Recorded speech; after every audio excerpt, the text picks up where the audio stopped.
Hey, out there, Greg here from 01453 with another story from years past. This story probably happened uh, in the summer of 1979. I had gotten my driver's license in October of 1978 when I turned 16. And that was in Port Colborne, Ontario. And I had a job after school, after high school, cutting lawns for this guy in Port Colborne. I won't share his name with you because I can't remember if I shared this story with him. And even though it was in 1979, which is what, a little over 45 years ago, I don't want to get in trouble with him. Anyhow, as young as 10, I learned how to drive motorcycles with my cousins, especially my cousin Lee. And most motorcycles involved a clutch and a manual shift. And so I knew about shifting transmissions. I initially did it with motorcycles, and it wasn't until, many years later, like 7 years after that, when I had the opportunity for this guy that I cut lawns for. That summer, he had two trucks, and one of the before he got the second truck, which was like some Chevy or something with an automatic transmission, he had this black GMC. I forget what size engine, but it was a 3-speed, 3 on the tree it was called. The 6 shift wasn't like on the floor, it was from the steering column, and it was a 3-speed. So you shifted on the steering column. And some cars today have a shift on the steering column where you, with your right hand, you put it down from park to reverse to neutral to drive, and then maybe lower gears if you need to. But anyhow, so he said, I'm going to have to shut the business down while my family and I are on vacation unless you know how to drive a stick, And I said, I do.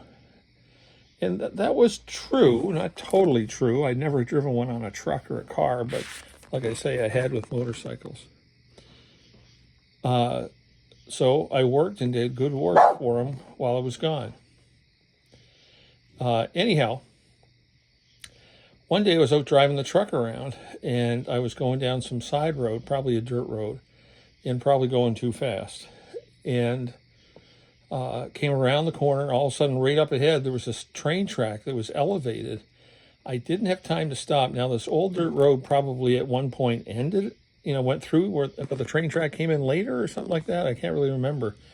But in a split second, I decided I'm going to jump the train track. So there was a steep incline up to the level train track and then down. And so I just gunned it and went zooming up and flew through the air over the train track, not too far, but I was airborne, and I landed on the other side, wham, and my head went around like that. I had my seatbelt on, but it was very dangerous. I soon realized that I had made a bad mistake because although there was a dirt road on the other side, I had no idea where it went or for how far. And I thought, I got to get out of here because if somebody saw me, they're going to call the cops. And I thought the only way to get over that train track to get back is to jump it going back. So I went down the road a little bit, turned around, put the truck into first, and gunned it. Shifted up into second probably, maybe into third, but I'm not really sure. But I was going, and I jumped it, getting airborne again on the way back over the train track. Hit the ground. My head hit the top of the truck again. And it was definitely a stupid thing to do. I wouldn't recommend anyone doing it. I will say, although it was, like I say, a little over 45 years ago, it was a dumb thing to do. And my boss is, my old boss from 45 years ago, is he and his wife are still friends with my mom. And they're driving her home from Nova Scotia tomorrow. And I can't remember if I told them. I think the truck was okay. It was definitely not good for the suspension of the truck.